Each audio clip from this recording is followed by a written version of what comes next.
No, piba, vos no podés bailar vestida así.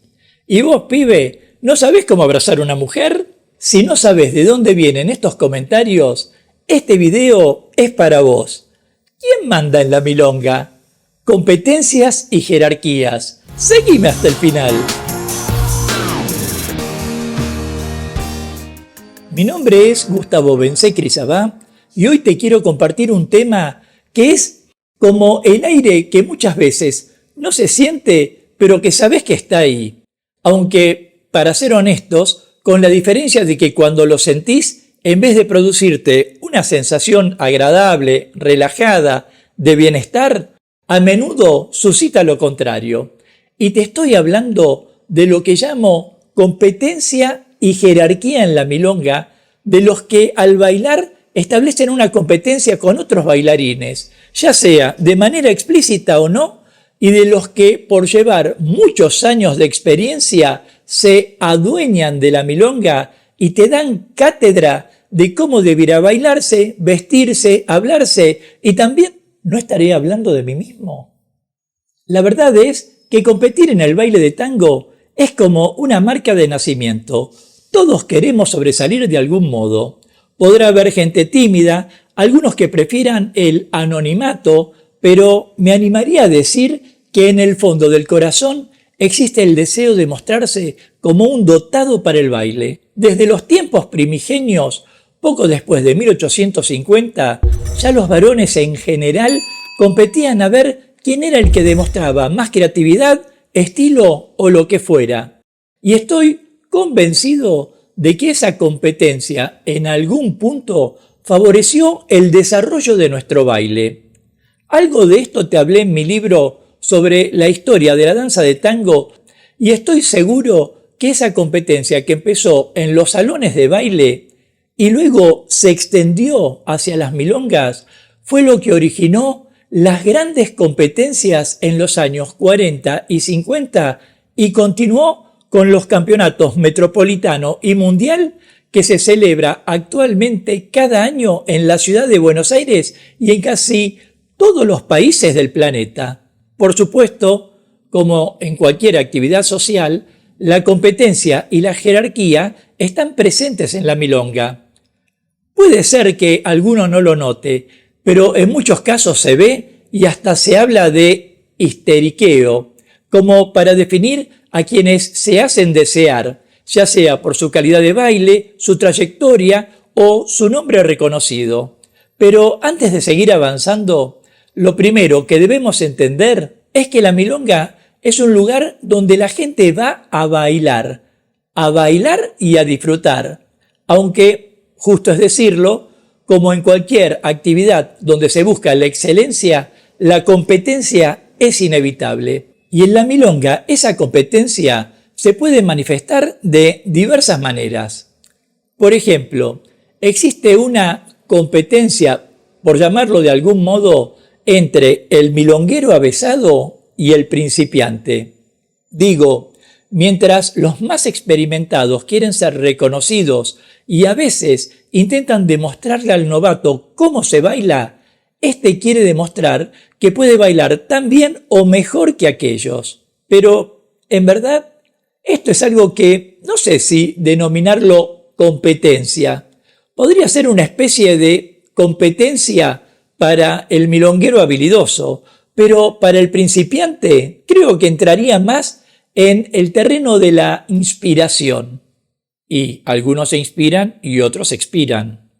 El tema es que, aunque pueda parecer invisible, existe la competencia entre los que se definen como conocedores de la milonga y los que adquirieron chapa de buenos bailarines, y eso se hace evidente por diferentes circunstancias. Por ejemplo, sin ir más lejos, en la elección de la persona con la que se quiere bailar determinada tanda. Los viejos, y no tan viejos milongueros, bien experimentados, pueden ser muy selectivos en cuanto a con quién bailar determinada orquesta, mientras que los bailarines más reconocidos, por lo general, quieren bailar con alguien que tenga una habilidad comparable a la suya que les permita desplegar todo su talento y a veces sin importarle si molestan o no a quienes están en la ronda.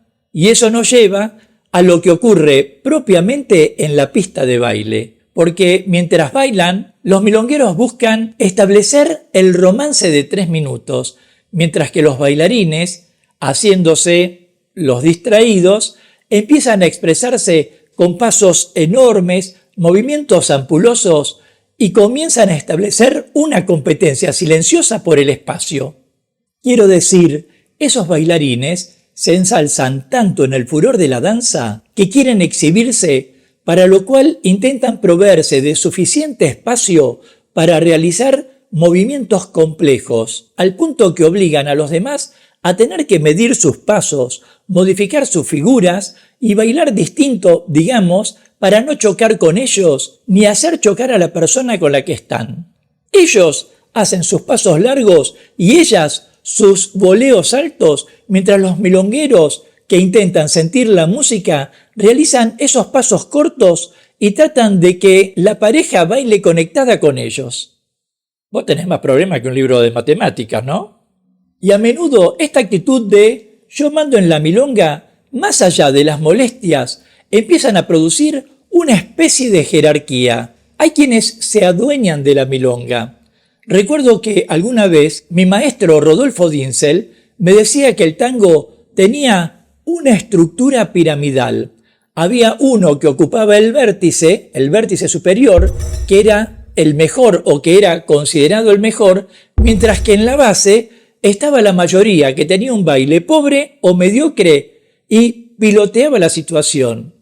Y lo cierto es que pareciera que esa jerarquía existe en un lugar donde todos deberíamos vernos como iguales. Sin embargo, hay que reconocerlo, hay tanto bailarines como milongueros experimentados que se consideran los líderes de la comunidad.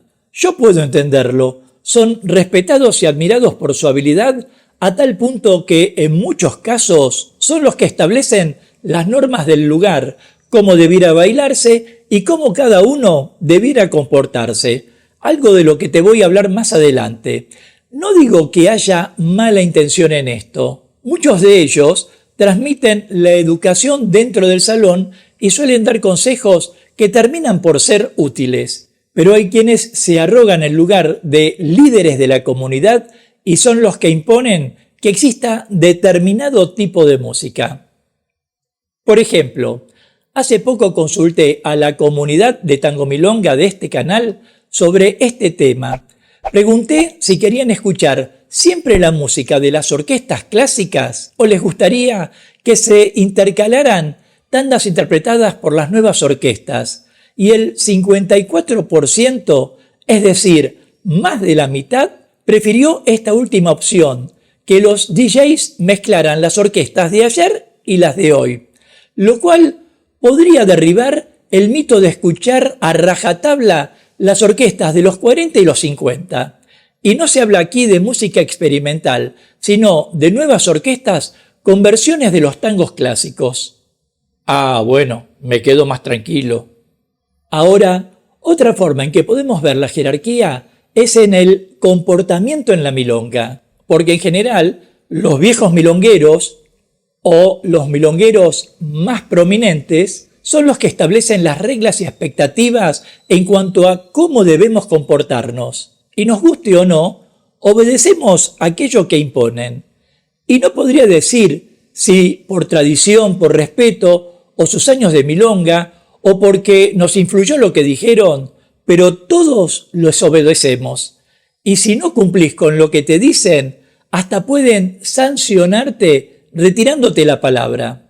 Algunos son muy estrictos en cuanto a la forma en que se debe tratar a la pareja de baile, la forma en que se debe vestir y la forma en que se debe interactuar con los demás. Pero sobre todo, te dejan en claro que la milonga es un lugar para divertirse seriamente. Si te parece que es así o no, déjamelo en los comentarios y de paso forma parte de la comunidad Tango Milonga suscribiéndote ya a este canal y activando la campanita de notificaciones para enterarte rápidamente de cuándo aparecerá el próximo video de clases, cultura o actualidad de tango argentino. Sea como fuere, a pesar de la competencia y la jerarquía, la milonga es ante todo un lugar de comunidad y conexión. Todos estamos en el mismo barco para cumplir con un mismo fin. Y tenemos que tener en claro que, seamos bailarines o milongueros, estamos para compartir el amor por el tango y para disfrutar de la música y el baile. Y así también que, por encima de cuanto se quiere establecer en un salón, hay que reconocer que tanto los bailarines como los viejos milongueros suelen ser muy generosos con su tiempo y conocimiento, y sobre todo con su disposición para guiar y corregir a los principiantes, ayudándolos a que crezcan más rápidamente para integrarse al goce de bailar. Pero, en mi opinión, los más experimentados también deberían reaprender de la frescura y el apasionamiento que trae la nueva generación, algo que a veces se pierde con los años y que debiéramos recuperar dejando a un lado tanta chapa y tanta histeria.